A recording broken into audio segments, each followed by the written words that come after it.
votre premier essai publié en 1993 s'intitulait « Le paradoxe du menteur ». C'était un essai centré sur les liaisons dangereuses, donc aucun rapport avec celui que vous publiez aujourd'hui. Mais est-ce qu'on ne peut pas voir dans ce titre l'annonce d'un art critique, en fait, d'un rapport à la critique qui serait ce paradoxe du menteur? Oui, il y a plusieurs éléments, effectivement, qui annoncent la suite. Dès le départ, il y a un mélange de fiction et de théorie. Et ce que j'essaie d'écrire, ce sont des fictions théoriques. Ce qui veut dire que j'essaie de casser la ligne de démarcation séculaire entre ce qui est fiction et ce qui est théorie. Et c'est présent déjà dans Le paradoxe du menteur, le premier livre chez Minuit.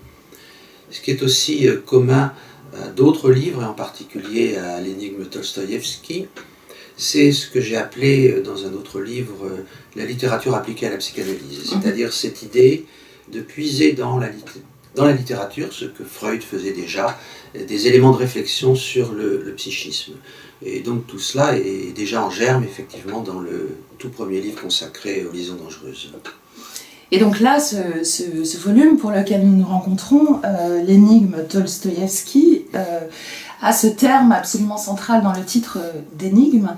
Et je me demandais en quel sens vous l'entendiez. Est-ce que c'est dans son sens étymologique ? Est-ce que, donc dans l'idée d'une parole paradoxale ou équivoque, qui me semble un adjectif peut-être plus intéressant, pourquoi ce titre en fait ? Le titre, il est de cette figure extraordinaire de ce géant de la littérature russe, qu'est Léon Fyodor Tolstoïevski, et énigmatique à la fois par sa vie et par son œuvre. Par sa vie, puisque on a du mal à faire coïncider plusieurs facettes du personnage. Comment peut-il, à la même époque de sa vie, être un joueur libertin qui passe son temps auprès des femmes et un révolutionnaire russe? Comment faire coïncider le jeune homme qu'il a été avec le personnage de sage, un peu à la Gandhi, qu'il devient à la fin de sa vie?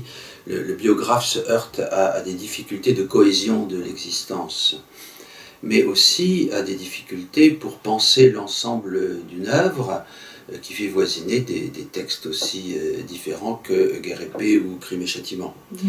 D'où la solution de facilité retenue par un certain nombre de mes collègues, qui a consisté à scinder en deux la figure de Tolstoïevski, et à considérer que certains livres avaient été écrits par un premier personnage, qu'ils appellent Tolstoï, et à qui ils prêtent Guerre et paix, La Karénine, ou bien Résurrection, et un autre personnage qu'ils appellent Dostoïevski, et à qui ils prêtent des livres comme Crime et châtiment, Les frères Karamazov ou Les démons.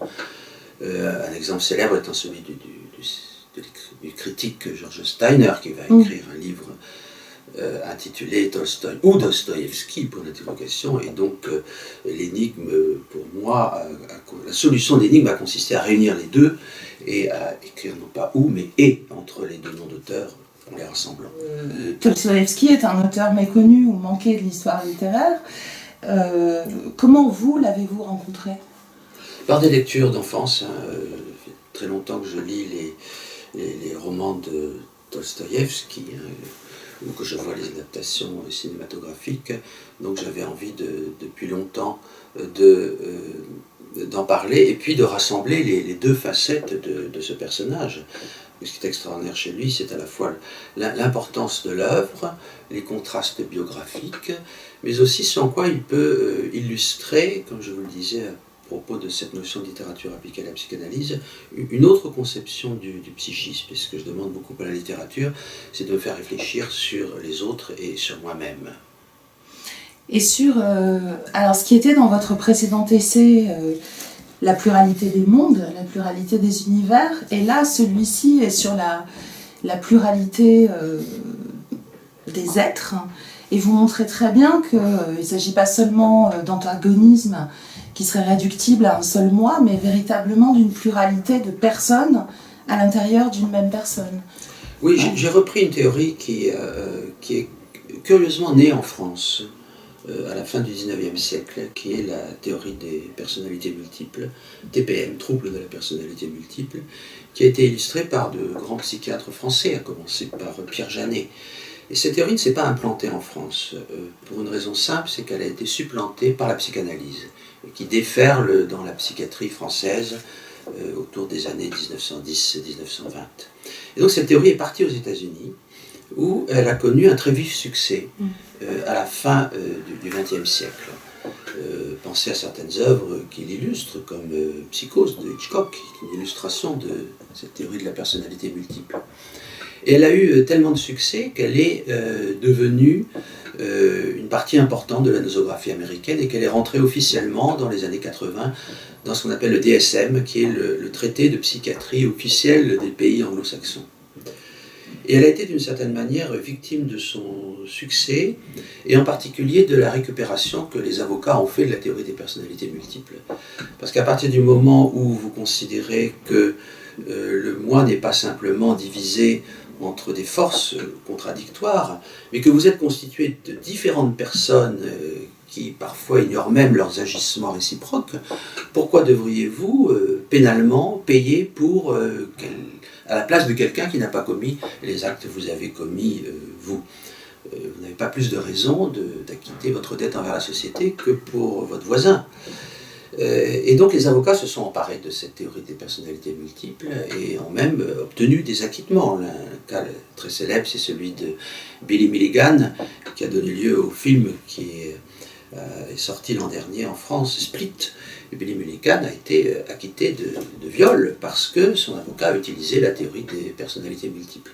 Alors on a vu des scènes absolument ahurissantes dans les tribunaux américains d'avocats demandant à ce qu'il y ait différents avocats pour les différentes personnalités de la même personne, ou bien des avocats qui ont fait témoigner les différents occupants d'une même personne. Alors les Américains ont fini par mettre fin à ce qui devenait quand même un délire collectif, et donc la théorie de la personnalité multiple a eu moins de succès au fil des années. Finalement, le concept a été retiré du DSM. Mais sans empêcher que des milliers et des milliers d'Américains se soient reconnus dans cette notion, et on a vu fleurir les cas de personnalité multiple. Il y a une association internationale d'études de la personnalité multiple qui s'est créée, etc. Alors moi je reprends la théorie en la réadaptant à la France, en la faisant revenir en France, et en montrant que sans aller jusqu'aux excès américains, en particulier judiciaires, il peut être intéressant de ne plus penser, en tout cas de manière générale, l'être humain comme simplement divisé entre des forces, mais véritablement comme constitué de plusieurs personnes. Et je suis frappé en regardant autour de moi par telle ou telle personne dont je vois vraiment que suivant les jours, elle est totalement différente. Et je crois que c'est un autre modèle que le modèle freudien qui va plus loin, mais qui nous permet de penser différemment, de percevoir différemment les phénomènes psychiques. Oui, et ce qui est absolument fascinant dans cet essai, c'est que vous montrez à quel point c'est riche pour l'étude de la littérature, bien sûr, puisque vous analysez de façon très précise des scènes, des romans de Tolstoïevski, bien sûr, et vous montrez d'ailleurs, mais on y reviendra peut-être, que certaines traductions du russe au français ont manqué peut-être certains aspects de l'œuvre, et vous reprenez en note et vous précisez certaines choses.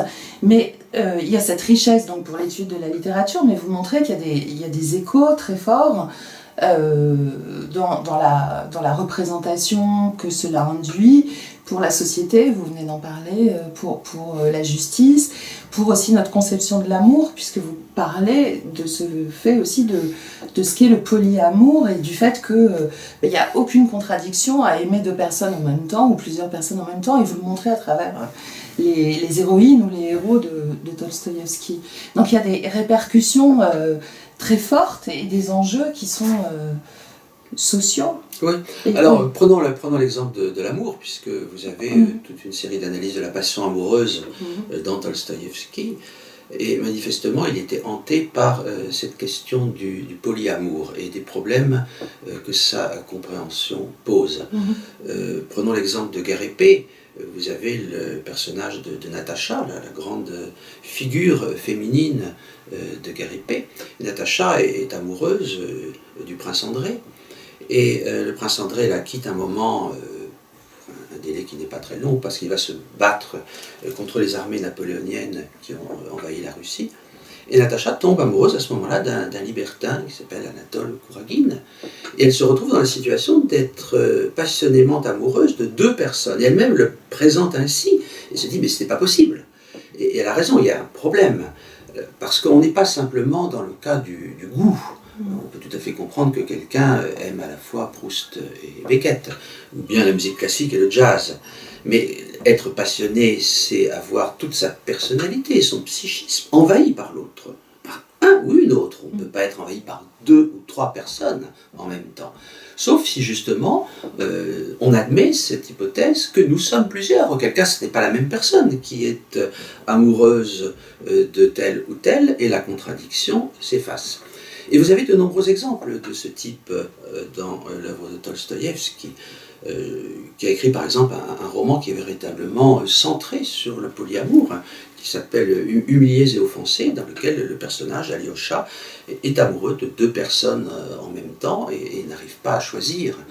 Ça peut aller loin, ça peut aller jusqu'au suicide, comme dans une très belle nouvelle qui s'appelle Le Diable, dans lequel le personnage principal est amoureux à la fois d'une paysanne et d'une aristocrate de son rang, n'arrive pas à choisir et finit par se tuer, alors que personne ne le lui demande.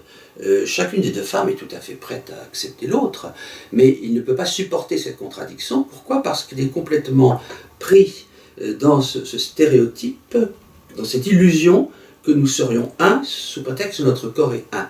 S'il acceptait de penser qu'il est deux, ou trois, ou quatre, eh bien il y aurait simplement un problème d'aménagement de son emploi du temps dans sa vie sentimentale, mais il ne souffrirait pas de cette contradiction insoluble et insupportable qui est produite par la société, qui n'est pas produite par nous-mêmes. Cette théorie des personnalités multiples a évidemment une fonction narratologique, et vous le montrez très très bien dans votre essai.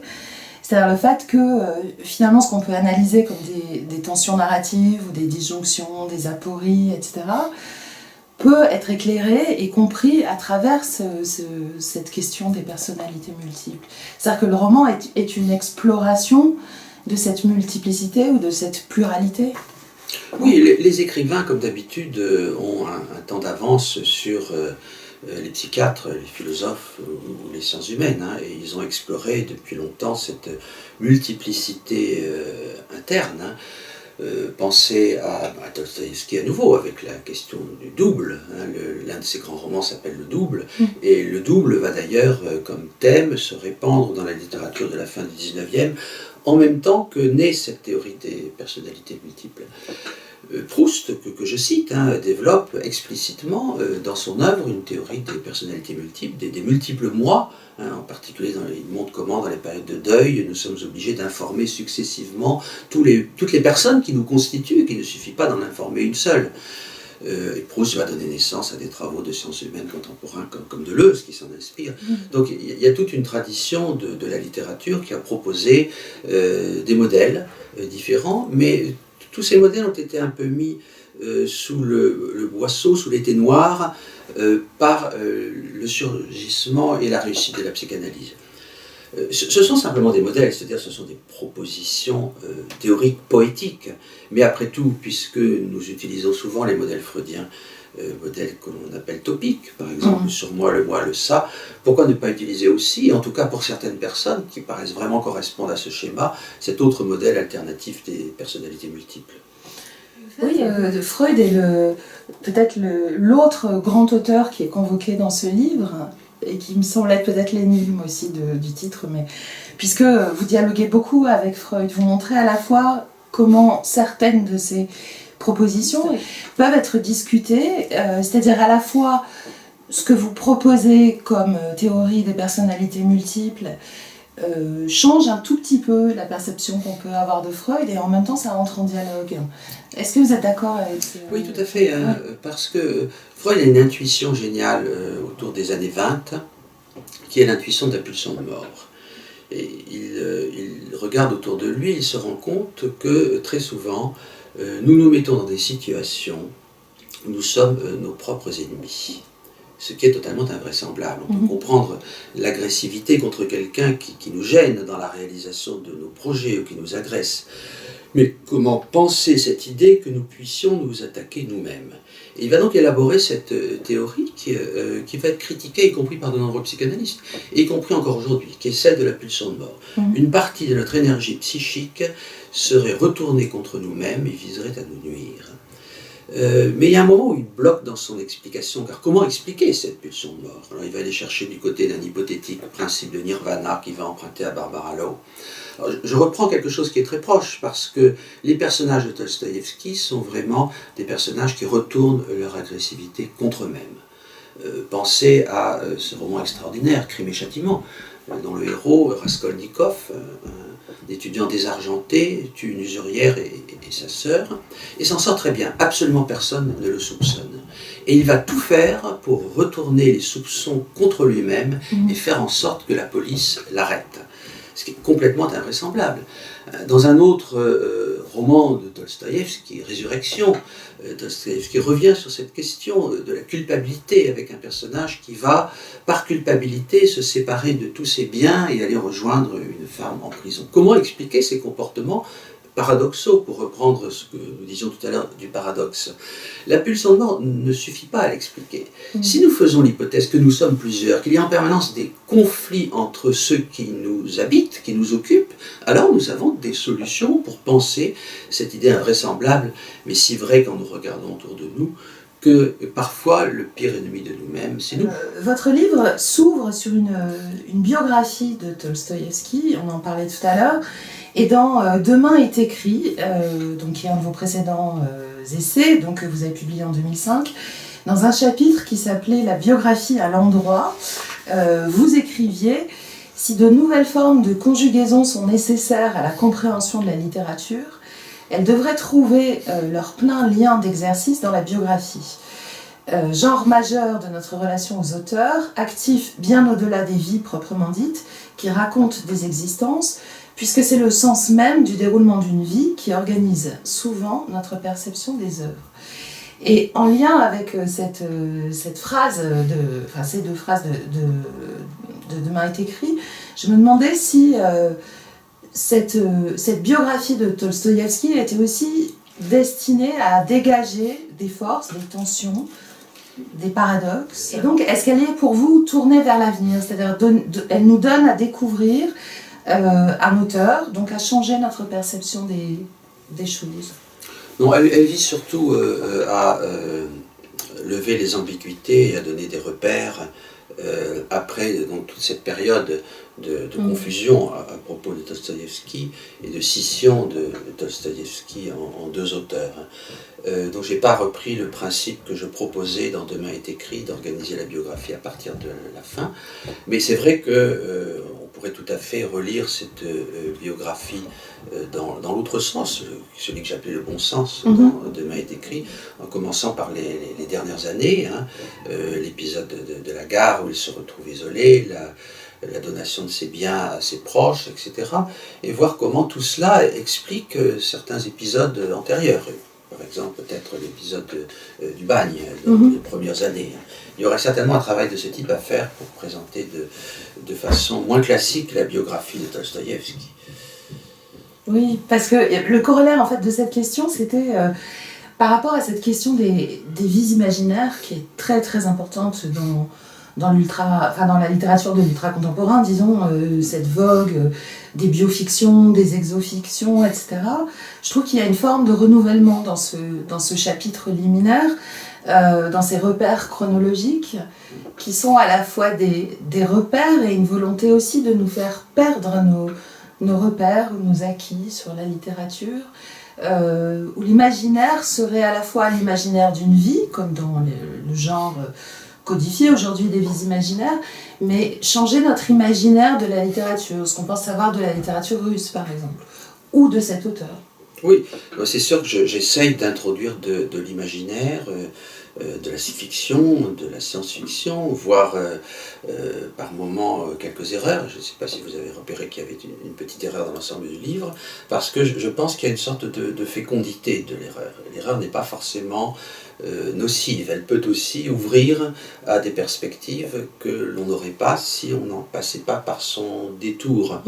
J'avais été très frappé à propos de biographie par un épisode qui concerne Freud à nouveau et son rapport à Léonard de Vinci. Freud consacre un livre à Léonard de Vinci en 1910 qui s'appelle Un souvenir d'enfance de Léonard de Vinci, et il développe à ce sujet une théorie de la sublimation, théorie suivant laquelle les grands artistes consacreraient une grande partie de leur énergie sexuelle à la création. Il part de l'idée que Léonard de Vinci illustre cette thèse, puisque Léonard de Vinci a une vie sexuelle très pauvre. Mais bien plus tard, au XXe siècle, on découvrira que Léonard de Vinci était exactement le contraire de ce que pensait Freud, qu'il avait au contraire une vie sexuelle extrêmement intense. Et voilà un exemple tout à fait étonnant d'une théorie juste, parce que je crois que la théorie de la sublimation est intéressante, à partir d'un exemple faux. Ce qui veut dire que quelquefois, c'est un faux exemple qui peut permettre de penser ce que les véritables exemples ne permettraient pas d'élaborer. J'avoue que je me suis interdit de vérifier. C'est-à-dire, par exemple, je me suis interdit d'aller relire Tolstoïevski, disons, parce que parfois, même sur des citations, j'avais un souvenir peut-être trop lointain, évidemment, de ces romans, mais je me suis demandé si vous n'aviez pas joué aussi avec certains passages. Et je crois que ce jeu, en tout cas, qu'il soit là ou pas, est important parce qu'il y a un très grand sérieux dans votre travail, et il y a quelque chose de très ludique aussi, il y a un plaisir de jouer avec la littérature, et ça me semble une dimension fondamentale d'une passion du littéraire aussi que vous transmettez. Oui, alors je peux être formel sur ce point, à part la petite erreur que vous avez sans doute relevée, et que les lecteurs attentifs relèveront peut-être. Tout est vrai, c'est-à-dire que non seulement toutes les citations sont vraies, mais quand il y avait des points d'incertitude, parce que je voulais utiliser telle ou telle citation, j'ai été vérifié en russe. Le russe étant un peu faible, je me suis fait aider d'une spécialiste de russe, à qui je rends hommage à la fin, qui s'appelle Tatiana Koutsina. Et donc, toutes les citations sont absolument authentiques, tous les éléments de la biographie sont authentiques. Il y a, hormis cette légère erreur, tout est vrai. Mais je procède souvent dans mes livres comme les auteurs de bande dessinée, c'est-à-dire je fais vérifier en détail les éléments factuels. Si vous créez une bande dessinée où vous reconstituez un militaire du XVIIIe siècle, vous allez prendre soin qu'il n'y ait pas un bouton de guêtre qui manque et que tout soit vrai. Et je fais toujours relire mes travaux par les spécialistes. C'était le cas pour le livre sur la Révolution française. Recevé Geneviève Dixmer, j'ai fait relire par un spécialiste de la Révolution. L'ouvrage sur Hamlet a été relu par une spécialiste d'Hamlet.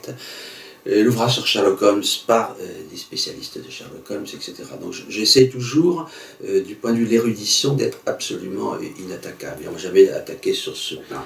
Ah, mais pour moi, c'est une évidence qu'il y a une érudition absolue, mais je veux dire, il y a un jeu qui se crée ou un trouble, parce que vous déplacez évidemment les éléments. Et de ce fait, on les redécouvre, on joue aussi à les redécouvrir, on se demande ce que ça induit dans notre perception de ces textes, ce que ça change. On peut aussi jouer à se dire, tiens, quel autre auteur imaginé du type de Tolstoïevski. Enfin, il y a cette part de jeu et de c'est ce que j'appelais une passion transmise au lecteur, enfin de trouble en tout cas. Oui. Ouais. Alors le trouble est fondamental parce que j'essaye de le susciter chez le lecteur, et il correspond très souvent à un trouble personnel. Ce qui m'intéresse, ce sont des énoncés à propos desquels je reste moi-même dubitatif. Je vais vous prendre l'exemple qui est le plus caractéristique. C'est le premier volume de la trilogie anachronique, c'est-à-dire Demain est écrit. C'est une trilogie qui comprend Demain est écrit, Le plagiat par anticipation et Le Titanic fera naufrage. Et dans Demain est écrit, je développe cette thèse suivant laquelle les écrivains et les artistes ne s'inspirent pas seulement, comme on le croit, d'épisodes de leur passé, mais également d'épisodes de leur avenir. Des rencontres amoureuses, des maladies, leur propre mort. Si je regarde à nouveau cette thèse aujourd'hui, je me dis, mais elle est absurde, on ne voit pas bien comment le futur peut influencer le présent et le présent influencer le passé. puis à d'autres moments, j'ai un doute, parce qu'on m'a cité tellement d'exemples allant dans ce sens. Et par rapport à la thèse du livre, je serais tenté de dire, je ne sais pas, j'y crois et je n'y crois pas. Et c'est ça qui m'intéresse, c'est ces moments de doute où moi-même je ne suis plus capable de dire de tel ou tel énoncé si j'y crois. Alors il y a évidemment des énoncés qui sont factuellement justes, il y en a d'autres où je glisse qui sont véritablement faux, je le sais, ou absurdes. Et puis il y a tous ces énoncés intermédiaires qui sont, je pense, majoritaires dans mes livres, et à propos desquels je suis incapable de dire si j'y crois ou pas. Prenons l'exemple de Dostoïevski. La thèse centrale, c'est la thèse suivant laquelle nous sommes majoritairement plusieurs personnes à l'intérieur d'un corps, et non pas une personne divisée en forces antagonistes, comme beaucoup de psychologie des profondeurs le disent. Eh bien, je ne peux pas vous répondre de manière affirmative ou négative. Il y a des moments où je serais tenté de dire cette thèse est délirante, on voit bien à quel délire elle a conduit. Et à d'autres moments, quand je vois telle personne dans laquelle je ne reconnais pas la personne que j'ai vue la veille, tellement elle se comporte de manière différente, complètement opposée, je me dis, après tout, cette thèse est peut-être juste. Et cette incertitude m'intéresse, c'est l'objet même de ce que j'écris. Et il y a une valeur scientifique, épistémologique, ludique de l'hypothèse chez vous. Ça part toujours de ce fameux what if anglo-saxon. Oui, voilà, et pareil pour le précédent, Titanic, où je ne peux pas croire dans les thèses des parapsychologues. Encore que. Et vous voyez, c'est l'encore que qui m'intéresse, parce que par moments, on se trouve face à des faits tellement ahurissants que la raison vacille. Et ce que je vise à faire chez le lecteur, c'est justement ce vacillement de la raison.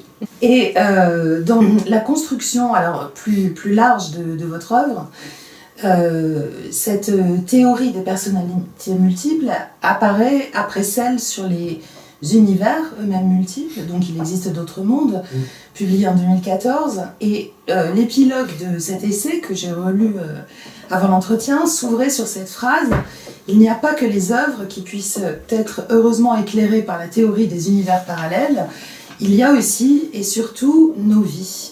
Et je me suis demandé si vous aviez déjà en pensée, en germe, cet essai à venir. Est-ce qu'il y a une logique progressive, quelque chose qui se déplace, enfin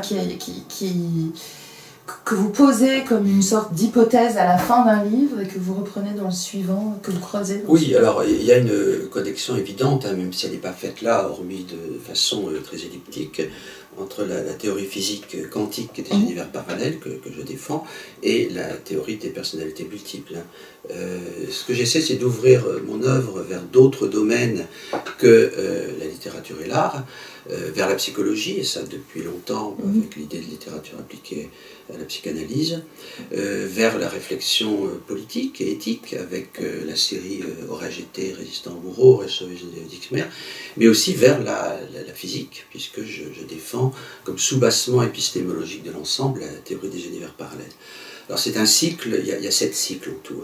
Le cycle des univers parallèles, pour le moment, ne comporte qu'un seul ouvrage, mais il y en aura d'autres qui assureront la cohésion de l'ensemble. Il me semble que dans ce livre, mais j'aurais pu le dire d'autres de vos livres, on a un concentré de tout ce que vous avez publié auparavant, comme si tout se construisait par déplacement, prolongement, mutation peut-être, ou métamorphose, d'une idée centrale.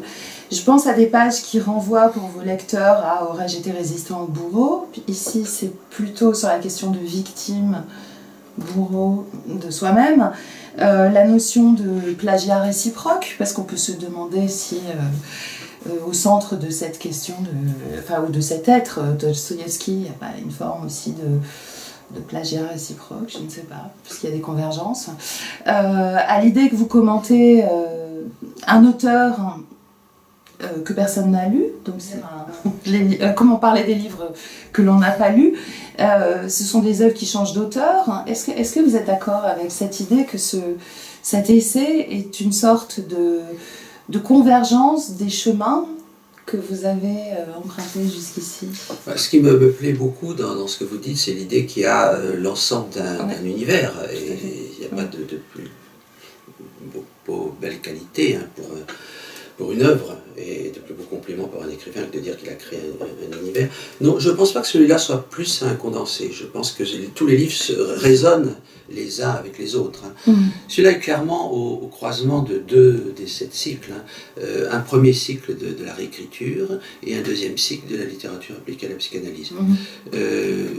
L'ensemble fonctionnant par trilogie, certaines trilogies ayant d'ailleurs 4 ouvrages, que je ne fais pas seulement des trilogies avec 3.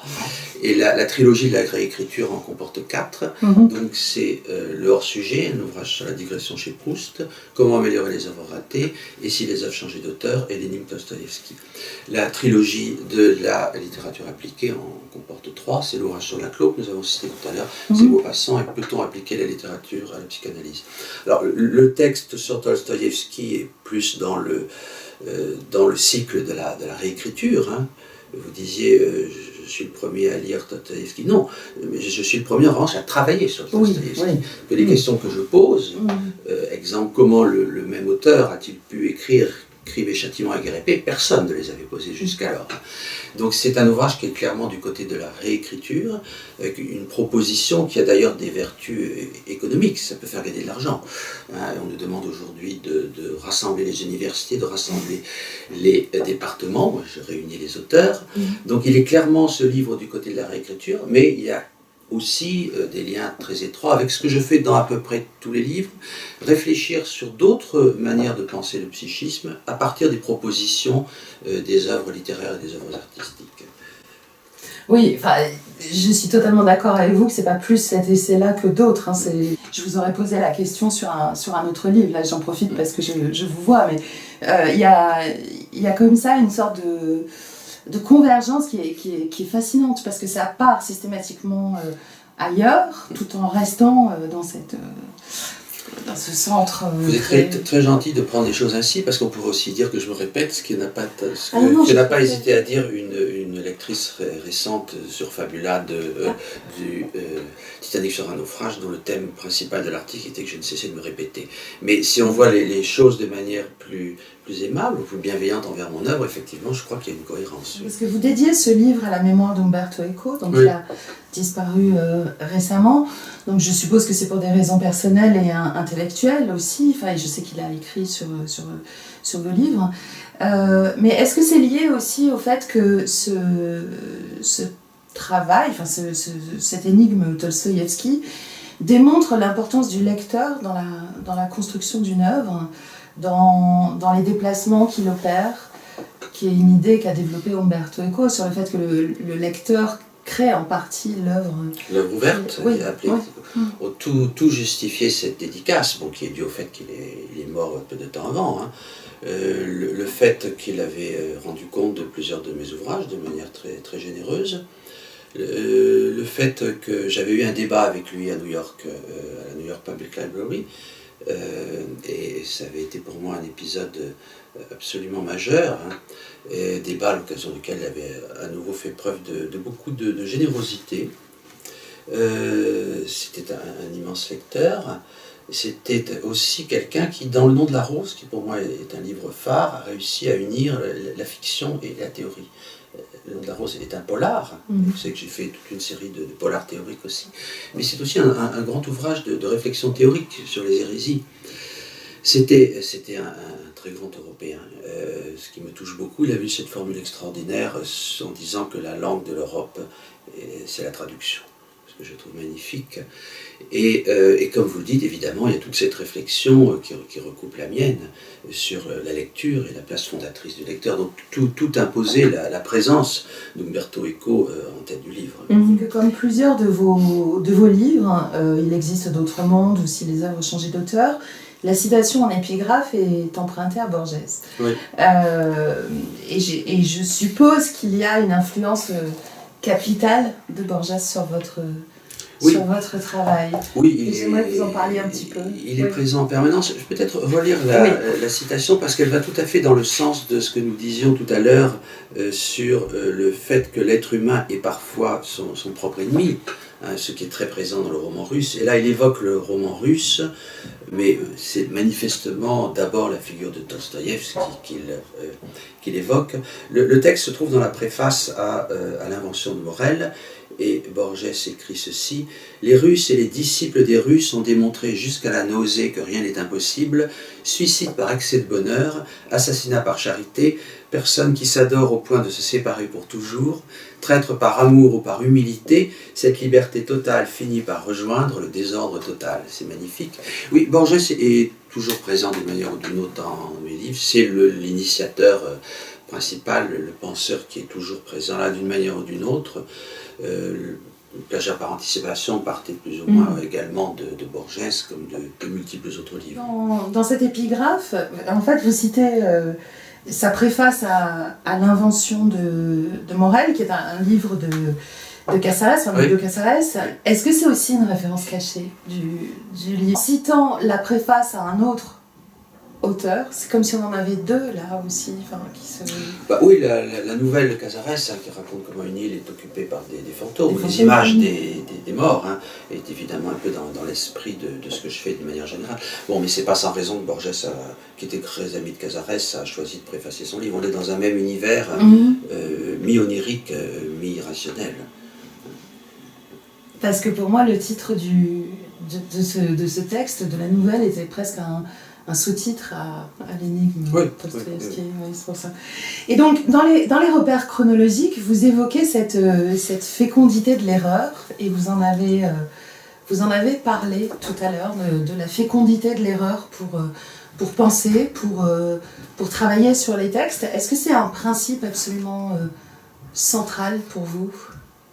Le principe central, c'est la fiction, c'est pas l'erreur. C'est le fait qu'on peut, c'est pas du tout une obligation, hein, moi je le sens comme ça, j'en fais pas du tout un principe à enseigner et à imposer. On peut introduire de la fiction dans les sciences humaines et en retirer des bénéfices. C'est ce que j'ai fait en faisant des polars théoriques, hein, des œuvres qui soient à la fois des ouvrages de réflexion théorique et des romans policiers. C'est ce que je fais assez souvent en introduisant de la science-fiction dans mes ouvrages. La fiction propose d'autres modèles qui peuvent nous servir à réfléchir. Et c'est pour ça que j'ai appelé ce que je fais des fictions théoriques, c'est-à-dire que j'ai essayé de créer un genre qui se situe à mi-chemin de la fiction traditionnelle, du roman et des sciences humaines. Ça ne tient pas seulement aux erreurs que j'introduis ou aux passages fictionnels, ça tient beaucoup plus fondamentalement aux narrateurs de ces livres. Les narrateurs de mes livres sont différents de moi. Ce qui est le cas des narrateurs de fiction romanesque. Le personnage de Nabokov n'est pas Humbert de Lolita. Nabokov n'est pas pédophile. On ne confond pas le narrateur de Lolita avec Nabokov. On ne confond pas le narrateur hétérosexuel de la recherche avec Proust. C'est traditionnel dans la fiction. En sciences humaines, c'est différent. Le narrateur, par principe, est confondu avec l'auteur. On serait surpris de découvrir que Rancière est en fait un penseur d'extrême droite qui se dissimule derrière un narrateur d'extrême gauche. Ça n'aurait aucun sens. Eh bien, mais dans mes livres, le narrateur n'est pas moi-même. C'est un personnage de fiction. Et ce qui déstabilise complètement l'énonciation en sciences humaines et ce qui produit parfois des confusions. Comment parler des livres qu'on n'a pas lus a été source de multiples malentendus. Le narrateur commence à la première page en expliquant qu'il déteste lire, qu'il ne lit jamais, que moins il lit, mieux il se porte, et que quand il doit parler d'un livre, par exemple à ses étudiants, il se garde bien de l'ouvrir. Ce qui est exactement le contraire de ce que je suis. Je suis un lecteur considérable, je lis tout le temps, je travaille mes textes avant de faire cours à les étudiants, etc. Donc ça veut dire que c'est un personnage. Et c'est sur cette déstabilisation du narrateur que repose principalement mon principe fictionnel. Je donne la parole à des personnages qui sont un peu paranoïaques, qui sont un peu singuliers, pour voir ensuite si on ne peut pas en tirer des bénéfices dans les sciences humaines. Dans un volume collectif paru chez Minuit en 2014, qui s'appelle Pour Éric Chevillard, vous parlez, alors c'est à propos de l'œuvre de Chevillard, mais d'une invitation continue de son œuvre à l'originalité. Vous dites que c'est une apologie de l'originalité. Et c'est une notion qu'on n'a pas évoquée encore dans cet entretien, la question de l'originalité ou peut-être d'une forme de singularité. Est-ce que c'est la vôtre? Et je précise ma question. C'est-à-dire, est-ce qu'il n'y a pas une forme de renouvellement dans votre travail de cette discipline que l'on appelle la littérature comparée? Et je trouve que chez vous, il y a une volonté de pousser cette notion de comparaison, peut-être, à sa limite extrême. Et Tolstoïevski m'en semble un exemple. D'abord, pour l'originalité, c'est le plus beau compliment qu'on puisse faire à un écrivain. Je l'ai fait à Cheviard parce que je crois qu'il est très original. Il a une formule quelque part où il dit que s'il n'écrivait pas ses livres, il ne voit pas qui pourrait les écrire, ce qui est vrai. Ce n'est pas le cas de tous les auteurs. Alors oui, effectivement, ma démarche joue sur des comparaisons. D'abord dans quelque chose qui est la littérature comparée traditionnelle, c'est-à-dire je prends des exemples sur de multiples pays, toujours, mais aussi dans la façon d'inventer des comparaisons étranges, des comparaisons singulières. Ce que fait aussi Chevillard, de manière assez fréquente.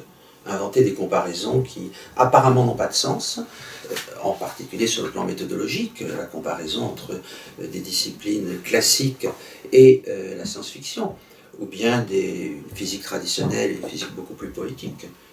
Là aussi, il y a des modes de comparaison originaux.